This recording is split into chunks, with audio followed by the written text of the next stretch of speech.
귀한 찬양 감사합니다. 우리 모두가 다 예수께 나가는 복된 성도들 되시기를 바랍니다. 오늘 또 사업 예배 나오시고 영상으로 예배드리는 우리 모든 성도들을 주의 이름으로 사랑하고 축복합니다.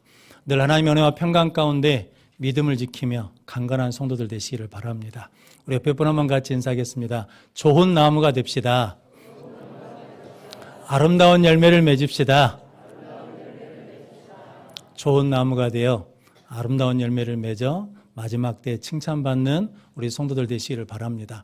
오늘은 마태복음 7장 21절로 23절 말씀, 천국에 들어가는 자라는 말씀으로 함께 은혜를 나누겠습니다. 먼저 주여 말씀하옵소서 같이 하겠습니다. 주여 말씀하옵소서 주의 종이 듣겠나이다. 아멘. 주의 음성이 들리는 복된 시간이 되시기를 바랍니다.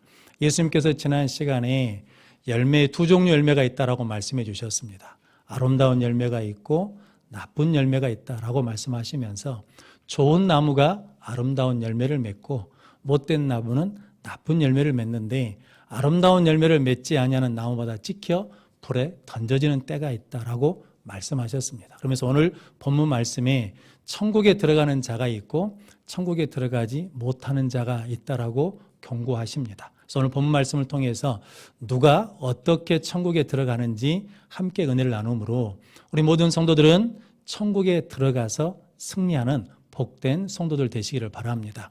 천국에 들어가는 자 첫 번째는 하나님의 뜻대로 행하는 자입니다. 오늘 21절 말씀 같이 읽겠습니다. 나더러 주여 주여 하는 자마다 다 천국에 들어갈 것이 아니요 다만 하늘에 계신 내 아버지의 뜻대로 행하는 자라야 들어가리라. 아멘. 예전에 한번 말씀드렸던 시골 할머니 이야기가 있거든요. 할머니가 지팡이를 짚고 길을 가시다가 두 갈래 길을 만났답니다. 그래서 이 할머니가 하나님 앞에 기도했습니다. 하나님이 인도하신 길로 가겠습니다. 그런데 지팡이를 세워서 넘어지는 쪽으로 하나님이 인도하신 줄 알고 가겠습니다. 라고 기도를 했답니다. 그래서 지팡이를 세웠거든요. 첫 번째 세웠더니 오른쪽으로 넘어지더랍니다. 그런데 다시 지팡이를 들었습니다. 그리고 두 번째 세웠습니다. 그랬더니 지팡이가 또 오른쪽으로 넘어지는 겁니다. 다시 세 번째 지팡이를 들고 세웠더니 지팡이가 이번에는 왼쪽으로 넘어지니까 그 할머니가 그랬답니다. 할렐루야, 하나님은 역시 왼쪽으로 인도하시는군요 하고 갔다라는 거거든요. 오늘 21절 내용의 말씀이 이 내용이거든요. 주여 주여 한다는 것은 예수를 주로 고백하고 믿는 사람이 주여 주여라고 부르는 것이고 하나님을 믿고 예배하는 사람이 주여 주여 하는 거거든요. 그런데 예수님은 누가 천국에 들어가느냐라고 하실 때 주여 주여 하는 것으로 판단하지 않고 하나님의 뜻대로 행하는지 행하지 않는지를 가지고 판단하겠다라고 말씀하십니다. 베드로전서 1장 9절 말씀 같이 읽겠습니다. 믿음의 결국 곧 영혼의 구원을 받음이라. 아멘. 믿음의 결국, 믿음의 최종 목적은 뭐냐면 영혼 구원, 영생을 얻는 것이고 천국에 들어가는 것이다 라고 말씀합니다. 그런데 오늘 예수님이 우리에게 경고하시기를 주여 주여 하는 자마다 천국에 들어가는 것이 아니고 하늘의 아버지의 뜻대로 하는 자, 아버지 뜻대로 행하는 자가 천국에 들어간다라고 말씀하십니다. 구약에 요나라는 선지자가 있거든요. 하나님이 아미떼 아들 요나에게 찾아오셔가지고 니느웨 큰 성읍에 가서 말씀을 전하라라고 하셨습니다. 니느웨가 어디냐면 북이스라엘을 멸망시킨 아수르 나라의 수도입니다. 그러니까 요나 입장에서는 원수와 같은 나라거든요. 그런데 원수가 구원받는 것을 보지 못하겠다라는 거거든요. 그런데 하나님이 니느웨로 가라고 했는데 정반대 다시스로 가기 위해서 욥바로 내려가서 다시스에 가는 뱃값을 주고 배 타고 가거든요. 근데 성도 여러분, 요나가 이렇게 한 것은 요나가 아주 나쁜 사람이어서 그런 것이 아니라 실은 죄의 결과거든요. 죄는 하나님에게서 멀어지게 하고 죄는 하나님의 뜻을 쫓는 것이 아니라 하나님의 뜻을 쫓지 못하도록 방해한다라고 하시는 말씀입니다. 창세기 3장 8절 말씀 같이 읽겠습니다. 그들이 그날 바람이 불 때 동산에 거니시는 여호와 하나님의 소리를 듣고 아담과 그의 아내가 여호와 하나님의 낯을 피하여 동산 나무 사이에 숨은지라. 아멘. 선악과를 따먹기 전에는 아담과 하와가 에덴 동산에서 하나님과 함께 거닐었습니다. 그런데 죄가 들어오니까요, 하나님의 소리를 듣고 동산나무에 숨었습니다. 무엇을 피해 숨었냐면 하나님의 낯을 피해 숨었다라고 말씀합니다. 요나도 다시스로 가는 배를 타기 위해서 요바로 갈 때 성경은 뭐라 하냐면 여호와의 낯을 피하여 그리 갔다라고 말씀하거든요. 그러니까 죄가 우리 가운데 들어오면 하나님의 뜻을 쫓아가는 것이 아니라 하나님의 뜻이 아닌 내 뜻을 쫓아가게 하는 것이다 라고 말씀하십니다. 그러나 성도 여러분, 저 여러분들이 하나님의 은혜를 받으면 하나님의 뜻을 쫓는 믿음의 삶을 살게 될 줄로 믿습니다. 누가복음 1장에 보면 하나님께 은혜 받은 사람이 있거든요. 요셉과 정혼한 마리아에게 천사가 와서 은혜를 받은 자여 평안할지어다 네가 아들을 낳을 것이다 라고 말씀하십니다. 그때 마리아가 나는 남자를 모르는데 어떻게 아이를 낳습니까? 라고 할 때 천사가 네 친족 엘리사벳이 지금까지 아이를 갖지 못했지만 늙어서 아들을 가졌느니라 라고 하시면서 누가복음 1장 37절 38절 말씀 같이 읽겠습니다. 대저 하나님의 모든 말씀은 능하지 못하심이 없느니라. 마리아가 이르되 주의 여종이오니 말씀대로 내게 이루어지이다 하매 천사가 떠나가니라. 아멘. 천사가 하나님의 말씀에는 능치 못하심이 없다라고 그랬더니 마리아가 주의 여종이오니, 이 말은 뭐냐면 하나님은 나의 주인이시고 나는 하나님의 여종이니까 하나님의 말씀대로 내게 이루어지이다, 하나님의 뜻대로 행하겠습니다 라고 고백하는 거거든요. 근데 성도 여러분 아시는 것처럼 율법에 처녀가 아이를 갖게 되면 돌에 맞아 죽을 수도 있거든요. 그런데도 불구하고 마리아는 하나님이 나의 주인이시고 나는 그의 여종이니까 내가 어떤 형편에 처했든지 하나님의 뜻대로 행하겠다라고 고백한 거거든요. 성도 여러분, 여러분들도 이 믿음을 가지고 순종의 길, 십자가의 길, 천국에 들어가는 성도들 되시기를 바랍니다. 허드슨 테일러라는 선교사님이 계십니다. 이분이 중국에서 선교를 하시는데 지금도 선교가 어렵지만 그때는 더더욱 어려울 때거든요. 그런데 사람들이 물어보거든요. 어떻게 이 어려운 나라에서 그렇게 날마다 헌신하면서 선교할 수 있습니까? 라고 했더니 허드슨 테일러 선교사님이 그런 얘기를 하나 해주셨답니다. 연주회를 하게 되면 악기 연주한 사람이 연주회 전에 뭐 하냐면 악기 조율을 한다는 거죠. 연주회가 끝난 다음에 악기를 조율한 사람은 없을 뿐더러 그런 사람은 어리석은 사람이라는 거죠. 그런 것처럼 자기는 하루를 시작할 때 제일 먼저 하나님의 뜻에 자기를 조율하는 것부터 한다. 하나님 뜻에 맞추는 것부터 한다. 그래서 새벽 기도도 하고 말씀 묵상도 하고 예배를 드린다라고 고백했다라고 하거든요. 그래서 그가 뭐하냐면 맡기신 일을 하나님의 뜻대로 하루하루 살다 보니까 지금의 열매를 맺게 되었다라고 고백하게 되었습니다. 성도 여러분, 여러분들도 하나님의 뜻에 맞추어 살아가는 복된 성도들 되시기를 바랍니다. 마태복음 21장에 예수님께서 제자들에게 한 가지 이야기를 해 주십니다. 어떤 사람에게 두 아들이 있는데 아버지가 큰 아들에게 얘야 오늘 포도원에 가서 일해라 그랬더니 예 하고 안 갔습니다. 둘째 아들을 불러다가 얘야 오늘 포도원에 가서 일해라 그랬더니 못 갑니다 라고 그래가지고 후에 뉘우쳐서 포도원에 가서 일을 했습니다. 이 둘 중에 누가 아버지의 뜻대로 행한 자냐라고 물으셨거든요. 누가 아버지의 뜻대로 행한 자입니까?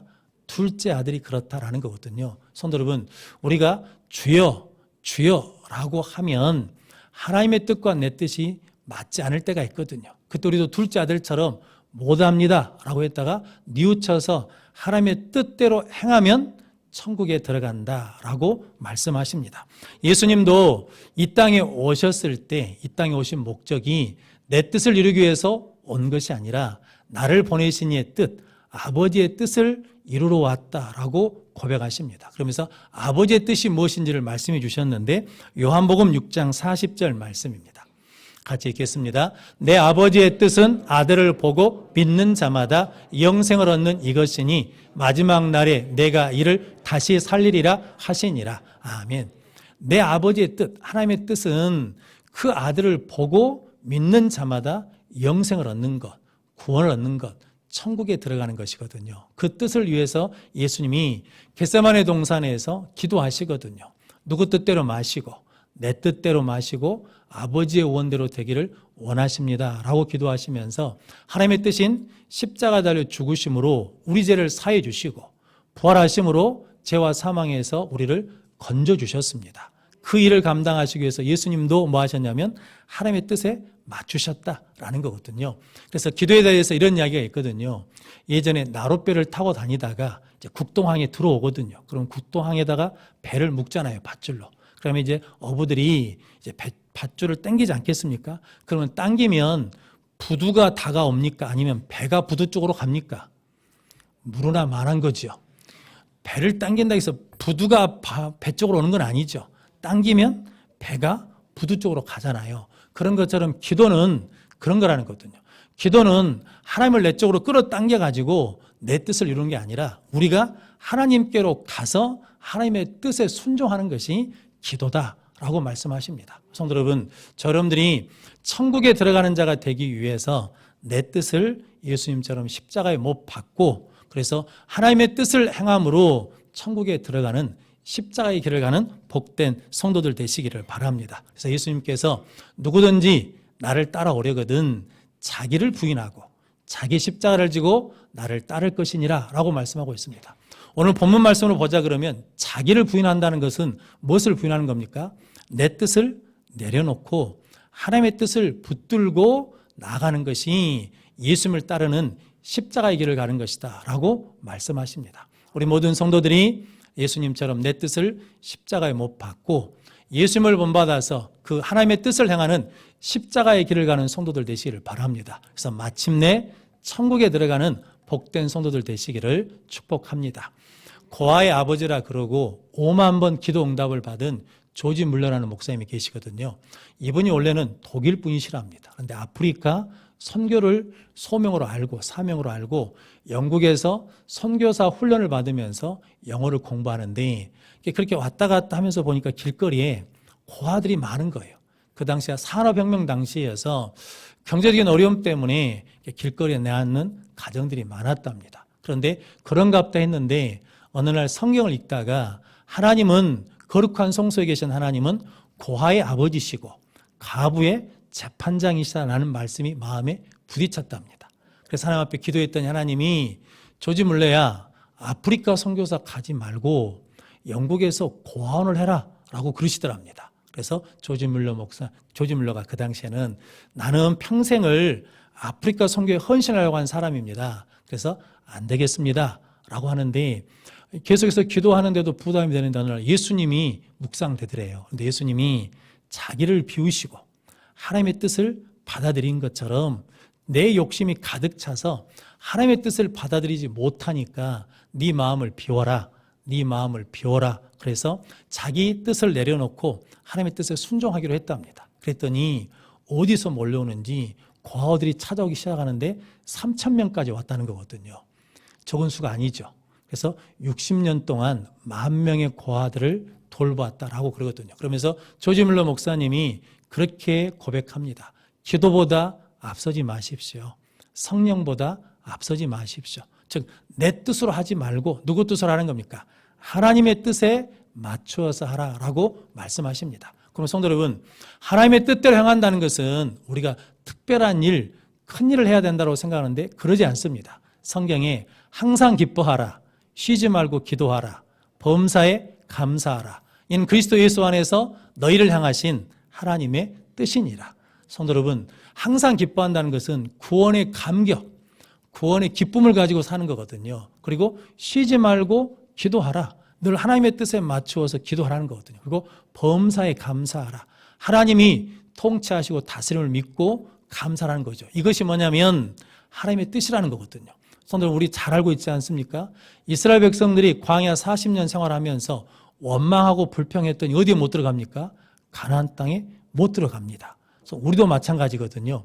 하나님의 뜻대로 행하는 자가 천국에 들어간다라고 말씀하십니다. 그럼 성도 여러분, 우리는 예수님을 주라고 주님이라고 고백하는 사람들입니다. 이제부터 저 여러분들이 내 뜻을 십자가에 못 박고 하나님의 뜻을 받들어서 하나님의 뜻대로 행함으로 말미암아 천국에 들어가는 복된 성도들 되시기를 바랍니다. 천국에 들어가는 자 두 번째는 하나님의 영광을 위해 사는 자입니다. 오늘 23절 말씀 같이 읽겠습니다. 그때 내가 그들에게 밝히 말하되 내가 너희를 도무지 알지 못하니 불법을 행하는 자들아 내게서 떠나가라 하리라. 아멘. 예전에 드라마 PD 하신 분이 그런 말씀을 하시더라고요. 요즘에 방송사의 경쟁률이 아주 심하답니다. 그러니까 TV를 보는 사람도 적을 뿐더러 드라마 시청률 때문에 힘들다는 거거든요. 그런데 드라마 시청률이 언제 올라간가를 조사해 봤더니 언제 올라가냐면 주인공이 나올 때 시청률이 올라간대요. 그러니까 주인공이 뭐야 되겠습니까? 더 자주 나와야 돼. 그러니까 주인공에서한테 더 많은 갤런티를 줘야 되니까 예산에 어려움이 많고, 두 번째 언제 시청률이 올라가냐 봤더니 조연들이 자꾸 주연을 이야기할 때 그때 시청률이 올라가더라는 거거든요. 오늘 22절, 23절 말씀이 그 얘기거든요. 그날에 예수님께 주여 주여 하면서 우리가 주의 이름으로 선지자 노릇하고 주의 이름으로 귀신도 쫓아내고 주의 이름으로 권능을 많이 행했다라고 그러는데 예수님께서 뭐라고 하냐면 내가 밝히 말하노니 내가 너희를 도무지 모르겠다. 불법을 행하는 자들아 내게서 떠나가라 라고 말씀하셨다는 거거든요. 성도 여러분, 우리가 열심히 예수 이름으로 사역하고 열심히 예수 이름으로 신앙하는데 예수님이 모르겠다는 거거든요. 그 이유는 뭐냐면 예수님과 상관이 없어요. 그 일을 통해서 누가 주인공 노릇하고 있으니까, 내가 주인공으로 하고 있으니까 예수님과는 전혀 상관없는 일이 된다라는 거거든요. 그래서 창세기 11장에 보면 바벨탑 사건이 있거든요. 사람들이 동쪽으로 옮기다가 시랄 평지에 와가지고 거기서 탑을 하나 쌓았는데 벽돌로 돌을 대신하고 역청으로 진흙을 대신할 정도로 문명이 발달했습니다. 근데 그때 그들이 창세기 11장 4절 말씀 같이 읽겠습니다. 또 말하되 자 성읍과 탑을 건설하여 그 탑 꼭대기를 하늘에 닿게 하여 우리 이름을 내고 온 지면에 흩어짐을 면하자 하였더니. 아멘. 누구 이름을 내고 우리 이름 내고 온 땅에 흩어짐을 면하자. 하나님은 흩어지라겠는데 흩어지지 않겠다는 거거든요. 성도 여러분, 저 여러분들도 마찬가지거든요. 우리가 열심히 신앙생활 하면서 누구 이름이 드러나야 되냐면 하나님이 드러나야 되고 예수가 드러나야 될 줄로 믿습니다. 그게 뭐냐면 하나님의 영광을 위해 사는 거거든요. 레오나르도 다빈치라는 유명한 분이 계시거든요. 이분이 43살 때 밀라노에 있는 한 백작이 예수님의 최후 만찬 그림을 그려달라고 부탁을 했답니다. 그래서 3년 동안 그림을 준비하고 그렸대요. 그래서 그림이 거의 완성될 때 예수님이 가운데 있고 양편에 제자들이 있는데 첫 번째 그림에는 예수님이 오른손을 들고 잔을 들고 계셨답니다. 그런데 친구한테 한번 보여줬더니 친구 첫 마디가 뭐냐면 야, 저 잔 진짜같이 잘 그렸다라고 그러니까 레오나르도 다빈치가 그 잔을 지워버렸답니다. 그리고 예수님 손 들고 있는 것을 탁자에 손 내린 것으로 고쳤다라는 거거든요. 그래서 친구가 야, 왜 이렇게 지워버리냐라고 그랬더니 예수님만 드러나야 되는데 컵이 드러나서는 안 된다라는 거거든요. 할렐루야. 성도 여러분, 저 여러분들도 이렇게 예수만 드러내고 예수님을 주인공으로 이야기하는 우리 모든 성도들 되시기를 바랍니다. 창세기 41장에 보면 요셉 이야기가 있거든요. 요셉이 팔려서 보디발의 집에 노예로 있다가 감옥에 갔을 때, 감옥에 있을 때 술 맡은 관원장이 들어왔거든요. 그 꿈을 해몽해 줬더니 그 꿈 해몽한 대로 복직이 됐습니다. 복직되고 나갈 때 나를 기억해 달라고 그랬는데 술 맡은 관원장이 잊어버렸거든요. 2년이 지났을 때 바로왕이 꿈을 꿨습니다. 살찐 소 7마리가 나왔다가 나중에 파리한 7마리 소가 와서 잡아먹어버린 거거든요. 알이 꽉 찬 충실한 7 이삭이 나왔는데 나중에는 말라빠진 이삭이 와서 먹어버리거든요. 근데 이걸 해석해 주는 사람이 없습니다. 그때 술 맡은 관원장이 요셉을 기억하고 요셉을 바로에게 데려왔거든요. 자, 바로왕이 요셉에게 묻기를 내가 들으니까 너 꿈 해몽 잘한다며? 그럴 때 요셉이 이렇게 말합니다. 내가 아니라 하나님이 왕에게 편안하게 대답할 것입니다 라고 고백한 거거든요. 요셉의 인생의 주어는 누구라는 겁니까? 내가 아니라 하나님이고 하나님을 주인공으로 세우고 이야기하는 삶을 살았기 때문에 하나님을 주인공으로 이야기하는 요셉의 삶에는 불평이 없습니다. 원망이 없거든요. 그럼 성도 여러분, 저 여러분들도 하나님을 주인공으로 이야기하는 복된 삶, 하나님께 영광 돌리는 삶을 사는 성도들 되시기를 바랍니다. 신약 성경에도 이와 똑같이 사는 사람이 있는데 세례 요한이 그랬거든요. 예수님이 요단강에 오셔서 제자들을 통해서 세례를 줄 때 세례 요한에게 있던 사람들이 예수님께로 몰려갑니다. 그러자 세례 요한의 제자들이 선생님이 증언한 사람에게 사람들이 다 갑니다. 어떻게 좀 해보십시오. 라는 이 말이거든요. 그때 세례 요한이 하나님이 허락하지 않으면 받을 수 없다. 나는 그리스도가 아니고 내가 그리스도가 아니라는 것을 증거할 사람들이 너희다. 라고 그러시면서 요한복음 3장 29절 30절 말씀 같이 읽겠습니다. 신부를 취하는 자는 신랑이나 서서 신랑의 음성을 듣는 친구가 크게 기뻐하나니 나는 이러한 기쁨으로 충만하였노라. 그는 흥하여야 하겠고 나는 쇠하여야 하리라 하니라. 아멘. 세례 요한이 예수는 흥해야 하겠고 나는 쇠하겠다. 내가 감춰질지라도 누구만 드러나면 된다는 겁니까? 예수만 드러나면 된다.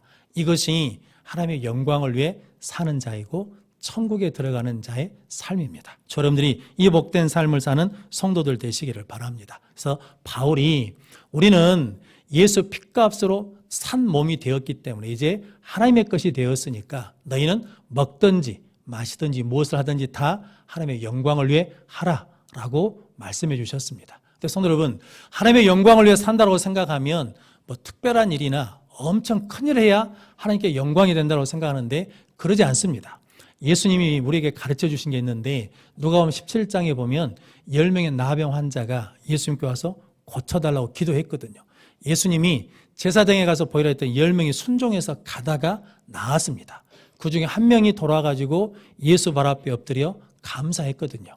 그때 예수님이 10사람 다 고침받은 거 아니냐? 9은 어딨냐? 그러시면서 이 이방인 외에는 하나님께 영광을 돌리러 온 자가 없느냐라고 그러시면서 네 믿음이 너를 구원하였느니라 라고 말씀해 주십니다. 10명이 다 병에서는 고침을 받았거든요. 그런데 누구만, 이방인 한 사람만 하나님께 와서 감사하며 영광 돌린 그 사람만 구원받았다는 거죠. 오늘 본문 말씀하자면 그 사람만 어디에 들어간 겁니까? 천국에 들어갔다라는 거거든요. 우리도 하나님 감사합니다. 하나님 감사합니다 하면 하나님께 영광을 돌리는 삶을 살게 되는 줄로 믿습니다. 또한 마태복음 5장 16절 말씀 같이 읽겠습니다. 이같이 너희 빛이 사람 앞에 비치게 하여 그들로 너희 착한 행실을 보고 하늘에 계신 너희 아버지께 영광을 돌리게 하라. 아멘. 너희 착한 행실을 보고. 성도 여러분, 우리가 착한 일 한 번 하면 하나님께 영광이 되는 겁니다. 누가 넘어졌어요. 그러면 뭐 하면 돼요? 이렇게 세워주면 돼요.